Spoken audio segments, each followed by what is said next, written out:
మిత్రపక్షాలను తేల్చడం బలహీనపరచడం BJP పని అని NDA అంటే నేషనల్ డెమోక్రటిక్ అలయన్స్ కాదు నేషనల్ డెవలప్మెంట్ ఫర్ అదాని అని మాజీ ఎంపీ పొన్నం ప్రభాకర్ ఎద్దేవా చేశారు.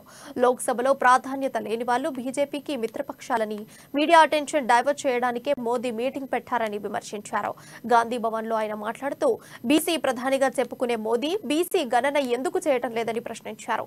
బీఆర్ఎస్ ఉనికిని కోల్పోయిందని బీఆర్ఎస్ గోడ మీద పిల్లిలాగా ఎవరికి సపోర్ట్ చేయడం లేదని సెటైర్ వేశారు. కాంగ్రెస్ పార్టీలో సామాజిక న్యాయం ఉంటుందని చెప్పారు. కాంగ్రెస్ ప్రభుత్వంలో 4 గౌడ ఎమ్మెల్సీలు ఉండేవని ఇప్పుడు ఎంతమంది గౌడ్స్ ఉన్నారో శ్రీనివాస్ గౌడ్ చెప్పాలని డిమాండ్ చేశారు. బీసీల గురించి మాట్లాడే హక్కు బీఆర్ఎస్ కి లేదని అన్నారు. చాలా పెద్ద గ్రూప్ అని చెప్తా ఉన్నారు. మొట్టమొదటిసారికి నరేంద్ర మోడీ జ్ఞానోదయం అయినట్టుగా మిత్రపక్షాలను గౌరవించి కనీసం ఆదాని లాంటి నమస్తే పెడితే కూడా రిసీవ్ చేసుకోవాలని ప్రజాస్వామ్య అపహాస్యం చేసే నాయకుడు ఇలా మిత్రపక్షాలను కనీసం వేదిక మీద పిలవకుండా అగౌరవపరిచేటువంటి వ్యక్తి ఇలా వాళ్ళందరినీ ఉద్దేశించి నేను ఒకవేళ ఎస్పీజీ కారణంగా పిలవలేకపోయిండొచ్చు, నన్ను క్షమించండి అనే కాడికి వచ్చిందంటే ఏ విధంగా కిందికి దిగజారిండో ఒకసారి అర్థం చేసుకోమని చెప్పి కోరుతా ఉన్నాం. ఈ రోజు